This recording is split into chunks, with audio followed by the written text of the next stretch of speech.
This was the no-brainer. This was the banker.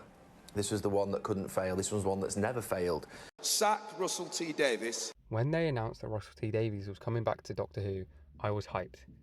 This is the man that brought Doctor Who back in 2005. This is the man that ultimately made me fall in love with Doctor Who to begin with. It felt like someone who finally got Doctor Who again. What excited me more about Russell coming back was that I thought he was in his prime. He had just come off writing It's a Sin, a critically acclaimed show. So when he's coming back to Doctor Who, I'm thinking this is a no-brainer, guys. He was announced the day before I started university.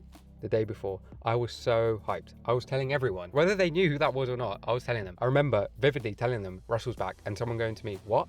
Guys, Doctor Who's massive. I genuinely felt he was going to come back and not just course correct the show, but make it better. I feel let down by him now. I just feel let down. There's been a lot of criticism of the last couple of years of Doctor Who from the 60th up until now. And every time I felt in my head, it's okay, Russell knows what he's doing. Russell knows what he's doing because he's a fantastic writer, and he still is. I will die on that hill that he's a fantastic writer. This just hasn't hit the mark, and it's hard not to feel let down by it at this point, because every time something happens, and every time I go on Twitter and it's like, this was crap, this was crap, this was crap, I'm like, no, guys, it's Russell.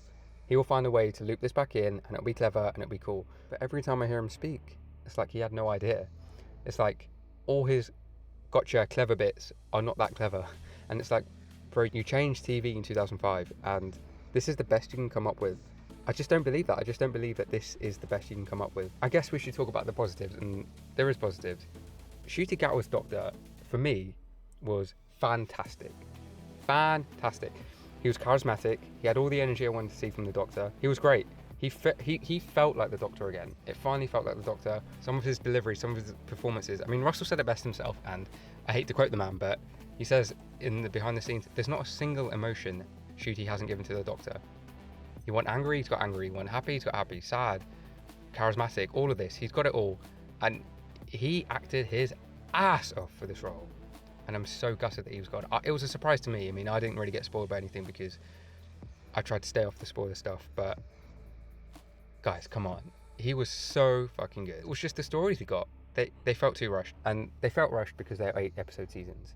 Obviously, Russell preferred the 13 episode block that he had before. He worked really well with it, but guys, this wasn't it. The 8 episode was hurting it, but it was still good. I will die on this hill that I enjoyed almost every episode of Ncuti Gatwa's Doctor, which is why it's even more gutting for me that he's left. I feel like Russell, he's a clever guy, and he watches a lot of TV. I mean, he says that all the time. He watches a lot of TV to put into his work. He knows what's popular. He knows what's good at the time, and I think he took the wrong lessons from the MCU and Star Wars and things like that. The idea of bringing back a legacy character for, a few moments only ever worked once with Luke Skywalker, and that was because no one fucking knew that was happening. No one ever knew that was happening, but it feels like the takeaway that the takeaway that everyone's taken from that is that we need to do more of that. We don't need more Luke Skywalker shows in and saves the day moments. Oh my god, what a cameo. We don't need that. Doctor Who works so well as a small, low budget show. It works really well as that. I mean, comparing it to before, the old Russell T Davies had heart and focus and characters who had motivations and did things. These characters just do things for the story, for the plot, and they don't really carry over, with the exception of Ncuti. Every other character feels flat, which you can't say for almost a single character that Russell touched before. You can say that for a single one. Like, I'm not mad that the show's bad. There have been hundreds of episodes of Doctor Who that are bad, and I think that's the beauty of it. The beauty of Doctor Who is that 80% of it is bad, and then you tune in and you don't know which one's going to be the 10 out of 10. You don't know which one's going to be good, and that's the joy. That's the joy to the world. I tune in every week in Doctor Who thinking, is this going to be the one? Is this going to be the next midnight? And maybe it's not, but at the base level, it should at least be 5 to 6 out of 10, I reckon. This show was more of a 4 to 5 out of 10 base level. And that's a small difference, but it makes a massive difference to me, growing up with Doctor Who, where even the worst episodes were okay, and then you get the really good ones, and you get the ones that resonate with you personally because they're about personal struggles that you've had. Doctor Who's a show that changes, and that can almost be anything. I can live with Doctor Who having a bad season. I can live with Doctor Who being on hiatus. It's happened before. I can live with that. What I can't live with is almost creatively bankrupt decisions.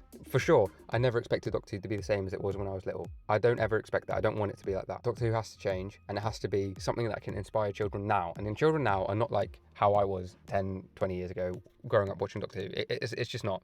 Children now are different, and they need different things, but they don't need this. This isn't inspiring to anyone. This is just nostalgia bait, weird cameos, weird things that happen out of nowhere, and incomplete plot threads. And this is without even talking about that ending. Like, I genuinely believe this. Doctor Who isn't bad right now. It's just weird. It's just confused. And that's what stings the most, because Russell was never confused before.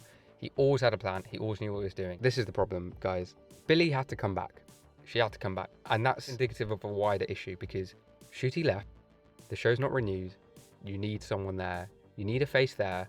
And Russell knows this. You need a face there so that the show can get renewed. No actor is going to sign on to be the Doctor without a guarantee of a season 3. And without a guarantee of the season 3, you need to put someone there. And Billy was the only one who would do it, I reckon. I don't know if she's going to be the 16th Doctor. I don't really care, because I think that's the general consensus either. I don't really care.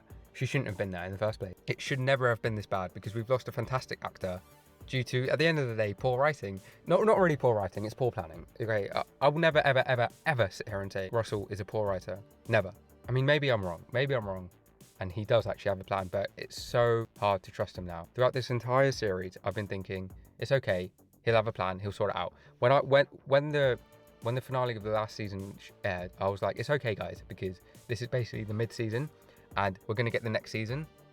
It's going to answer a lot of these questions, but it just didn't. And so when it comes to this now, if Billy had showed up a year ago, I'd have been sitting here going, it's okay, guys, it's Russell. He'll have a plan. He'll have something. He'll be able to sort it out, because he always does. He always has a plan for these sort of things. He wrote Children of Earth, for fuck's sake. But I just can't trust him anymore. I just don't trust him. And the problem is, I don't have anyone else to trust. I need to trust that the BBC trust him so that Doctor Who keeps going.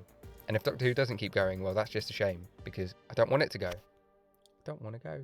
I hope I'm wrong and Russell can prove me wrong and kind of win my trust over. I mean, maybe I'm big-headed here by saying he needs to win my trust over, but he needs to win someone's trust over, because someone is not renewing Doctor Who, and it's not me. If it was me, I'd renew it straight away, but it's not me.